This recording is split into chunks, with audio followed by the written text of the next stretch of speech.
Welcome into the latest edition of ESPN FC. I'm Dan Thomas, joined by Ali Moreno, Craig Burley and Shaka Hislop. We also welcome Gab Marcotti to the show. We start in London, where it finished Ajax 1, Tottenham Hotspur 0 in the first leg of that Champions League semi-final. Van der Beek's goal in the 15th minute proved to be the difference between the two sides. Ajax will be absolutely delighted with this result. Yeah, and I suppose maybe, well, they will be delighted. Their away form in this competition has been unbelievable. Particularly where they've won that. But I think in some sense they'll be really pleased, but in another sense slightly frustrated it wasn't more. Because certainly early on it could have been. And listen, for all Tottenham's huffing and puffing, and they did once they made the change, I don't know about the guys, but I never really felt in the final third they were going to score. That final pass, that final touch, or just running with the ball in poor areas. And then they had Llorente on the field for 90 minutes.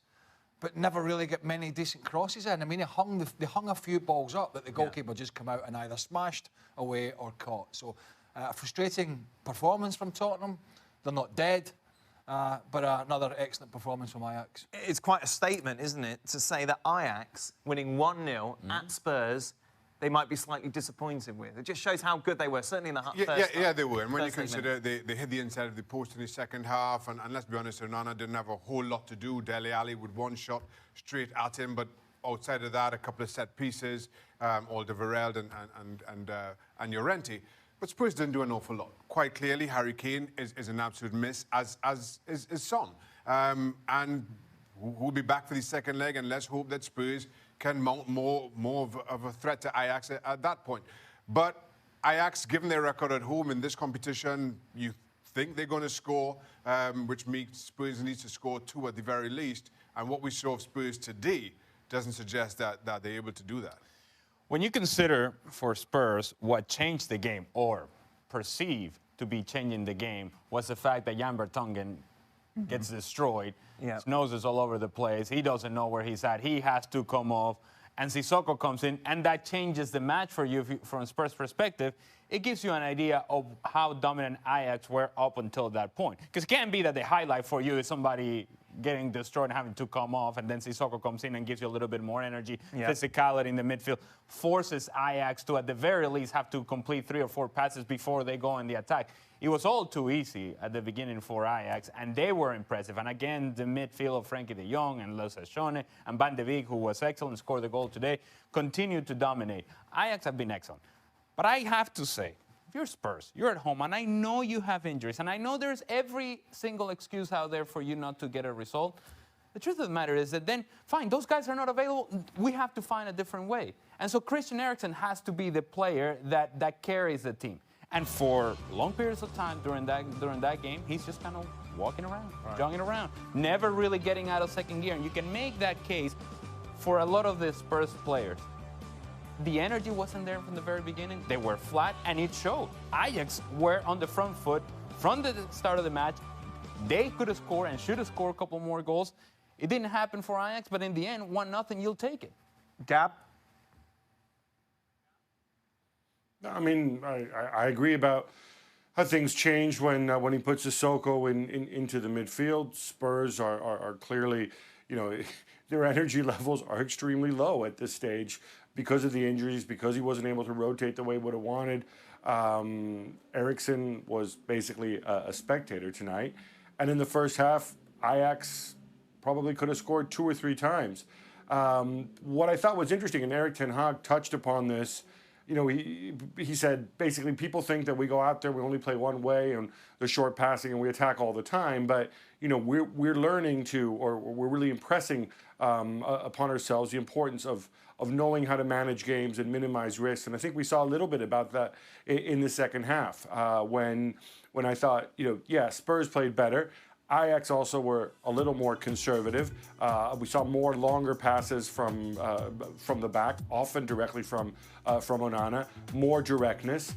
And I think that was their way of saying, well, whatever happens, we're not giving up another goal here, and then maybe we can get one at the other end. And they nearly did with David Neres. So it's almost like another level of maturity to this Ajax side. I'm always amazed, you know, how energy levels are always low when a team loses and has been outplayed.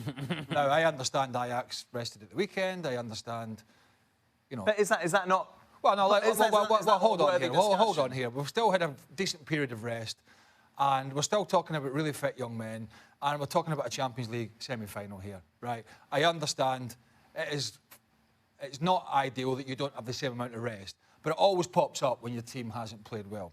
Listen, to go to what Shaq was saying about Kane and Son, clearly they're a mess, but I think there are bigger issues there, and I think that was the middle of the park. You know, there's no Winks. Wanyama's not had much game time, he's got no mobility. Dyer's not had much game time, so he didn't play. As Ali said, Eriksson was off the pace. Dele Alli was off the pace. These were bigger problems, almost bigger problems than not having an out ball for Son over the top or a natural goal scorer in Harry Kane. When Tottenham got the ball, this is not down to tiredness, when Tottenham got the ball, they probably only had one person. When somebody got the ball in the middle of the park, he had maybe one option, two at most. When De Jong got it, or Shawnee got it, they had 3 or 4 little passes. They had a short pass, they had a pass there, they had a ball in behind, they could have gone back. They just had more options all round. There was just a better side. And do you want a really uninteresting stat, Daniel? Well, it's never stopped you before. I don't know why you're asking my permission. Woo! When Tottenham, in a 2-legged European tie, Tottenham have never won or gone through when they've lost at home first. Right. Ever. Well, I doubt many teams have. Yeah. No, well, they have. You're right, They though. probably have. I think you're wrong there. No, I'm sure there are examples, but they're very much anomalies. I think you're It's- missing the point well, here, Dan. It when was Tot- correct. That was a boring stat. In a 2-legged European tie, when Tottenham have lost at home first, they've never gone through. I think other teams have. That's a stupid comment from you. I didn't say it's never happened. I said the majority of teams I'm sure who lost at home in the first leg didn't go through. Not good teams. Sorry? Not the good teams. What do you mean not the good team? Not the bigger teams. That's what I mean. Somehow you're trying I'm just to giving you a fact, make and this now you're into an trying to say... interesting stat. I don't know why you're majority trying to make this into an interesting stat. Okay, here's the thing that would frustrate me if I was a Spurs fan. Okay. You're in the Champions What, League. you've never won a 2-legged tie? I'm telling you, it was an uninteresting... I prefaced it with an uninteresting stat, but it's true. Champions League semi-final against Ajax. I know they've been brilliant. I know they knocked out Real Madrid and Juventus. But boy, what a chance this is to get through to the final of Europeans' biggest competition. Yet, for the first 30 minutes, you are completely outplayed. As you said, there just seem to Don't lack try and butter me cohesion. up now. Just- Hey, we worked long enough to know that's not the case. The truth is, and we've said this time and time again, maybe in a different context, you give players an excuse 9 times out of time. But Shaka, you're a player. Why, Exactly. It's a semi-final. And that's, in all the build-up to this, all we're talking about is, well, the Eredivisie called off their fixtures over the weekend. Spurs are tired, even though they didn't really try that hard against West Ham on the weekend. We've got players missing, and inevitably, players are going to take that excuse. They're going to take that out. And I'm agreeing with you. I am desperately disappointed in what you see from Spurs at home, Champions League semi-final, especially what happened in the previous round. I expected so much more. And we can look at the injuries. We can look at Son being out and no Harry Kane and Paul Llorente trying to lead a line when he couldn't sprint more than 10 yards at one go. 10 yards is generous. But the truth of the matter is, Ajax came there. Ajax were the better of the two teams. Spurs came into it after they got their goal and decided just to manage the game and manage the game well. Other than that, there was absolutely nothing to shout about other than to now sit and talk about all the reasons why you can't compete against Ajax. Okay. So, it's no surprise if Son is not playing and Harry Kane is not playing. You know exactly what you're going to be if you're Spurs. So, Llorente, he is not going to run 10 yards, and he's not going to get in behind, and he has no real mobility. So, if the ball is going to be played into him, then there's got to be runners past him. The only guy running past him was Lucas Moura. Eriksson wasn't close enough, and neither was Dele Alli. And if in the end this is what you're hoping for, that Fernando Llorente, on top of the 18-yard box, is going to bring the ball down, is going to turn, cut back again, and get a shot up, good luck, you're not scoring. Not today, not tomorrow, not next week, and it's all gone.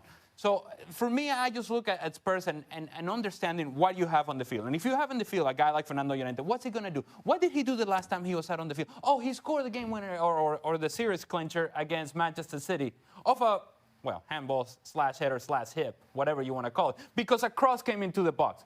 Well, maybe you try to exploit that. Maybe once you get into crossing positions or early crosses, you swing it in and you say, Fernando, get on the end of it, because that's really where we need you. We don't need you trying to play make in the midfield. We don't need you trying to hold the ball up when there are no runners past you. So maybe we simplify the game. That never happened for Spurs. It happened maybe 20 minutes in the second half, and that was about it. Nothing from Spurs in the attack. Very predictable, very easy to defend by Ajax. Trippier is one of the best crossers of the ball as a fullback, and you know, in probably European football. There are others, but he's up there. On the run, he whips it in. But Spurs never got that diagonal ball or that quick switch you play out to him, you know, fast enough to be able to get him enough time to get a touch out his feet and put the ball in the box with a bit of quality. We saw them put it in a few times, but it was hung up, or it was sclaffed in, or it hit the first man. The quality wasn't there. I'll tell you one of the worst things that could have happened. Right early in the second half, Fernando Llorente had 2 or 3 little flicks over somebody's head. It was a great bit of skill. And he spent the rest of the second half trying to repeat it. Because he thought he was a bit of a player all of a sudden, rather than just playing with his back to play, getting it, laying off, getting in the box. So I think the basics from Spurs, even though they got better as the game went on, the basics in the final third were not good enough. It's no surprise, considering that in European competition history, when Spurs have lost the first leg at home, they've never advanced. You take a look at the odds. Ajax 7-2 on. Spurs 5-2 to book a place in the final. Interesting stat, really. Gab, Ajax can make it to the final. It's certainly set up for them. I mean, I think we'll see how Son's return changes the game potentially. You know, I take Shaka's point about tiredness as an excuse, but it's also a reality. And I don't want to hear this. You know, why aren't Spurs tired? Because why aren't Ajax tired? Sorry, because different players have different physiques, and I think it can affect you more. But you know, we've pointed out a lot of Spurs flaws, but we also need to give a lot of credit for Ajax, especially. For me, Donny van den Beek tonight, again, showing why he's such a special player with his runs into the box, with the fact that he's entirely unflappable, and the fact that in those 45 minutes, it felt to me as if Ajax said, you know what, we'll try to kill the game here, we'll manage it in the second half, and whatever happens, we can always go and stuff these guys back in Amsterdam, back in our house, because we've shown ourselves and the world that in the first half we can absolutely dominate them. 5-2 Spurs, is that about right? Yeah. I mean, got a great result in Dortmund. Got a result they needed in Barcelona, albeit they'd already qualified. There was actually read a report. Somebody said earlier Harry Kane might be fit. Right. I can't believe that, but you never know. I doubt it. Certainly, Son will be back from his suspension, which is something. But this is a quality. That is a quality Ajax side. So no, I see the odds correct, and I see Ajax going through. Yeah, as I said earlier, I expect Ajax to score, just given their own record, and I don't see Spurs, even with Son, scoring too. I keep waiting for this Ajax young team to show a lack of maturity in any of the stages. Well, they go to Madrid, they get a result. They go to Juventus, they get a result. They go to Spurs, they get a result. I'm convinced. They don't need to show anything else to me. I am convinced that this is a real team, and a team that can certainly close this out and head on to the final. Ajax have played 7... Listen, when Daley Blind left, we was talking about this earlier, when Daley Blind left Man United, there were probably a few saying, eyes will be back just to finish his career. It's all right. You know, we're moving in a different direction now. Yeah. And he's back there, probably playing as good a football as he has since he was in his pomp as a younger guy. He's playing in a team, playing marvellous football. Looks like he's going to be in the Champions League final. Meanwhile, back at the ranch, I know there were some people saying, how have I managed to shoehorn Man United into the Champions League? It's your anti-Man United bias, that's what it is. But I have. It is Ajax's 17th Champions League game. I suppose the one positive thing, I suppose you could say for Spurs, that one loss was at home, and that was against Real Madrid. It's level pegging when you look at Barcelona and Liverpool's success in the European Cup over the years. 5 apiece. They, of course, meet tomorrow in the first leg at the Camp Nou. And I think we've discussed this game a lot, boys, and the general consensus is Liverpool would be favourites if Barcelona didn't have Messi. Okay. But obviously they do have Messi. So here's the big question. So it's a moot point, really. I mean, even to bring it up. No, don't try and mute points after your stat of doom. It's moot. Hold on. He's building up to something here. What do you do? How do you stop it? What do you do if you're Klopp? Do you put a man on him? We've seen everyone try different things. Considering the personnel that Liverpool have, what is the best way of nullifying Messi? Right, Shaka? You've got to flood the midfield. You've got to make... Look, I suppose many have tried to put a man on him. I don't think it's worked very often. I think you play your own game. You get your midfield three. You make sure you're narrow and you're in touch in your communication with your back four, and you're not getting big gaps in between. And you've got to make sure that your two wide guys, Mane and Salah, are getting back in to help. But not having everybody too deep where you're just never going to get out. And I've always said Firmino's one of the best at coming back in to be an extra body in the middle of the park. But you've got to still give yourself. And it's just kind of denying space. Right. Although he is no doubt the best at wiggling out of tight areas. There's no question about that. But I think where Liverpool can give themselves a chance, at least particularly of an away goal, is how good they are at springing forward with that front three.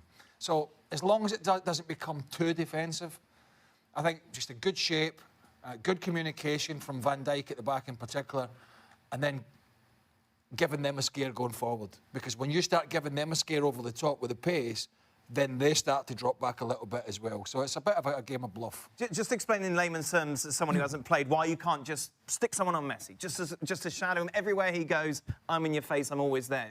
Does that not work? First of all, easier said than done. Right. Because now Lionel Messi is going to take you in different areas. And when he takes you into different areas, now you've stopped playing. So now it's like you're playing with 10 men.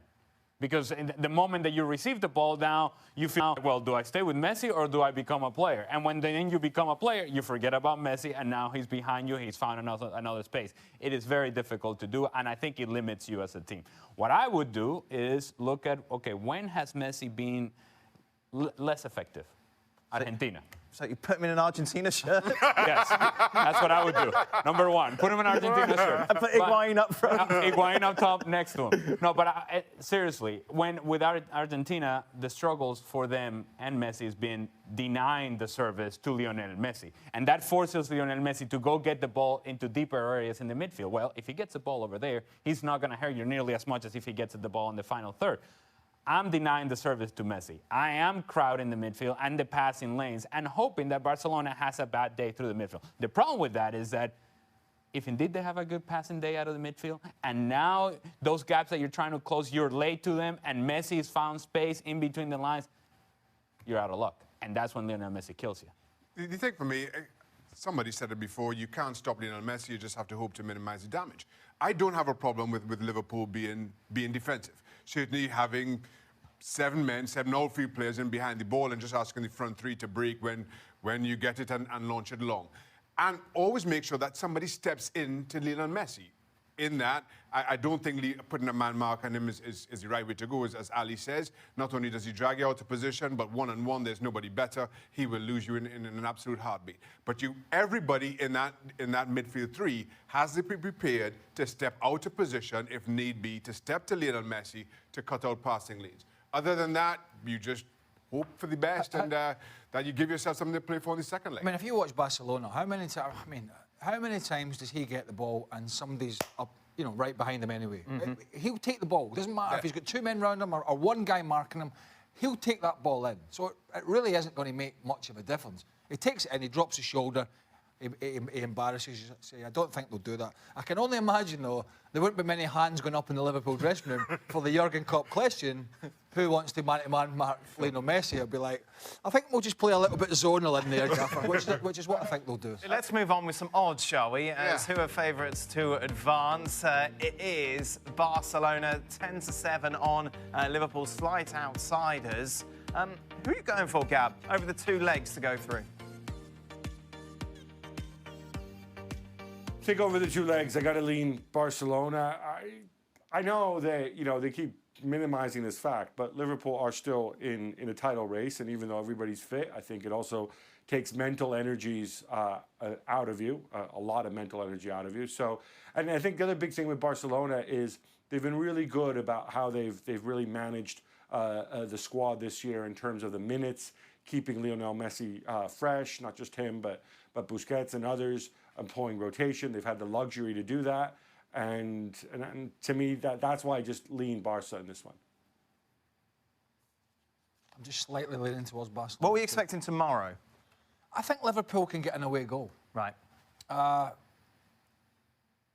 Even though we have some unbelievable players on the field, clearly, I don't think it'll be the high-scoring game. I don't think it'll be like 4 or 5 goals, 5 or 6 goals. Because I think Liverpool will try and be a little bit coy. But I do think with their front three, they can get an away goal. But I still fancy Barca just slightly over the 2 legs. Quickly, Shaq. Narrow Barca tomorrow, Barca over the 2 legs. Messi will wear the Barcelona jersey and will play like the Barcelona Messi.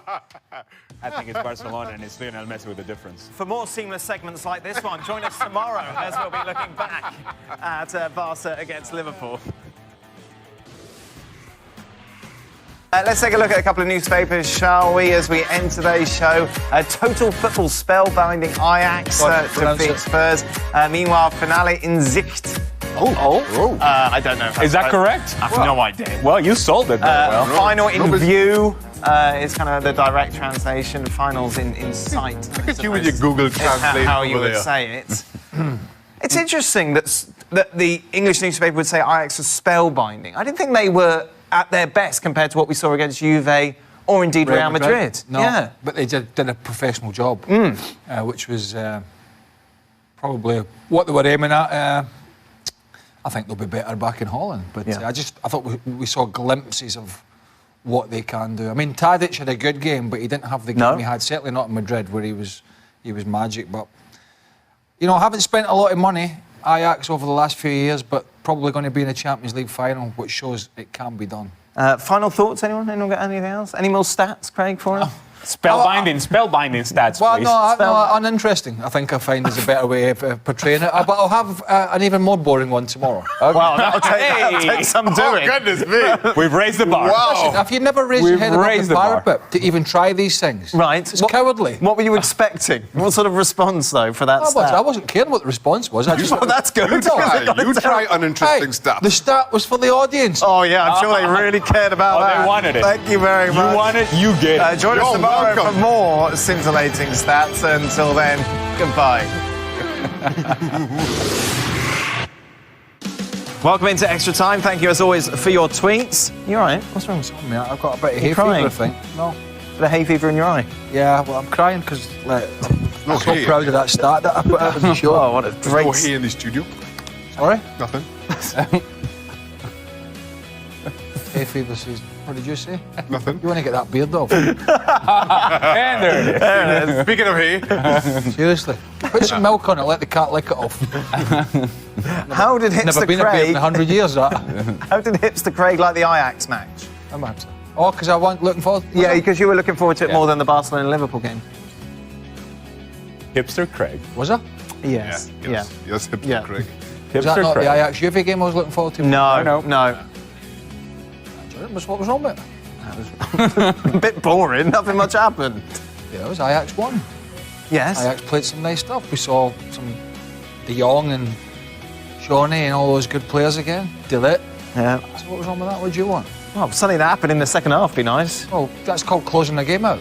I know, but from our point of view, we're neutral. You want goals, action. No, you want to close the game out. It's called professionalism. Oh, I don't want to see professionalism. I gotta go be and watch honest some with you. couple of pub teams that can't You defend. give Atleti...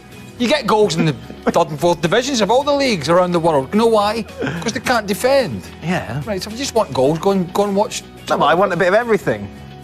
Hey, I got to be honest with you. Hipster Craig is really not that hip right now. It's more like angry Craig. Yeah, exactly. Back to normal, Craig. Yeah. I'm just Trying saying. to get some bleeding dress sense, you do. Who's he having to go at now? You. Oh, it's just your beard, your dress set. And I'm only waiting. Oh, dear. Oh, goodness. We're on It looks like your tie is really long in that. Yeah, it looks really, really long. Is that long? No, lean No, but forward. when you lean forward, it lean looks forward. like a massive one. Now you look like hipster Craig. I'm saying nothing. Really look like hipster I'm Craig. saying nothing. Sorry, it looks... Wow. Okay, move on. Very hipster. No. What? What Ajax players, Gab? Gab's still here, everyone. Hey! Hipster Gab. What Ajax players do you think Spurs should target this summer? Well, I mean, I think a lot's going to depend on obviously how much money they actually have to spend. I don't like this idea that Spurs should target Ajax just because Ajax beat them at home, but I think a guy like Donny van de Beek would fit very, very nicely in this team. Should Dele Alli move on? Should Christian Eriksen move on? I really like Mazraoui. I wish we could have seen more of him, but I thought he was really effective against Real Madrid. Obviously, he missed most of the two ties against Juve. I know people love Trippier, but I think Mazraoui's a pretty special player too. David Neres has tremendous upside. Those are three of my favorites. I really Onana, I think, is a really good goalkeeper too. Did nothing tonight, and obviously Spurs are set with Hugo Lloris. But again, I think he's somebody to look at. They're going after everybody, apparently. Why would Tottenham be trying to poach Ajax players and Ajax not trying to poach Tottenham players? Finances, I suppose. The Spurs Was my question. Sorry? No, that was kind of my question. But I thought that was if you want to troll people, we can suggest that. No. It's because We could just start a rumor that Ajax are going after Harry Kane. Yeah, with no money. Move on. Oh. Is there any way, Shaq, the PSG can turn into a Champions League winning squad in the next 5 years? Spend any money the way they've done, yes, but maybe we'll have to get Gab to explain financial fair play to us. No. What are you doing, That may Shaq? not be a What are possibility. you doing, Tell you Shaq? what, there's more chance of that happening than you turning that into a beard in 5 years. Wow. What, Gab explained financial fair play? No, Final question. Have any of our experts on ESPN FC broken their nose before? If so, can you tell us how bad it is? Paul Mariner, but he's not here. Well, he must have done it Yep. many times. Yeah, what happened? Done it twice. One of them I don't even remember, to be. Right. But yeah, I got elbowed, ate it, broke it, and then when I was coming back, I was wearing one of those mask things. Oh, yes. Went up for a corner kick or whatever, got elbow in the mask then again broke the nose. Oh, brilliant. Yeah. What a useful mask. Yes, it was. Then I took it up. This was supposed to be like a reserve game, and I had told the coach that I should not be playing in the game. So then I got a little upset. Right. You know, as you do when you break your nose within a week of each other. And then I took the mask, threw it at his feet on the bench. Thanks for having me play this game. This was useful. Oh, dear. Who was the coach at the time? Who was that? Robin Fraser with Chivas USA. Wow. And Chivas was a great... it was a great experience for me. So, broke my nose twice. That was fantastic. And we stopped. I never broke a nose, no. No, that's why you were voted, what, the 7th sexiest man in the Caribbean? What you're How can you be a about. goalkeeper and not have a broken nose? Did you ever do your nose? If you knew... How you can be an outfield player and not break your nose? Just because it looks like a half doesn't mean a half, right? So don't try and be smart. Sorry, well, you never come out... You must have been coming out at people's feet. Diving, or would you what? You Let me see how it's coming out. You never come off your line. You wouldn't have come off your line if you put the winning lottery ticket on the 6-yard. Speaking of the goalkeeper coming out that. That's how all goalkeepers come out nose first. If someone... Like Eddie the Eagle. What? If someone like Ali wearing one of those masks, are you targeting? No, I never elbowed anybody intentionally. I didn't. No? No, not intentionally. No, I don't like that. Kicked a few. No. I gotta say, Shaka, you must have come out elbows flying. No. Come out. Came out nose first. It's hard to go on nose first and elbow somebody. Say Maris is here on Thursday, he could take up the whole show. Broken noses. I think that'll do it. I got to say that mask, by the way. Yes. I do believe that it was on clearance wherever they bought it. It wasn't the best mask. So like most of Chivas' squad. Correct. Correct. eBay mask? Correct, yes. Our producer just says, yes, producer? What were you saying? He said, what, is that the guy with the... No, he's gone quiet. All right. Well, of course, yeah. That's the guy with the Dutch name, supporting Ajax, but he's not Dutch. No, that's true. And he can't speak a word of the lingo. Maybe you're talking about broken nose. Last couple of days. Operation. Oh, Nationality he wants a broken nose now. I'll bloody give him one. He wants one now. He always wants something that somebody else has got. If you've got a broken nose, your toes are long. I've got a long toe too. In fact, I'm going to have mine operated on before you. Oh, dear. Or my hip. Or my hip sore. For us three, this is brilliant. For everyone else... Yeah. Unlucky. It's an inside joke. Just stick with us. If you don't get any complaints, write in. ESPN FC is back tomorrow. I'm not. Liverpool-Barcelona. Stevie will be here. He won't watch the match with us. Yeah, he will. Well, no, he'll be on YouTube while the game's on. He's watching cruise ships crashing again.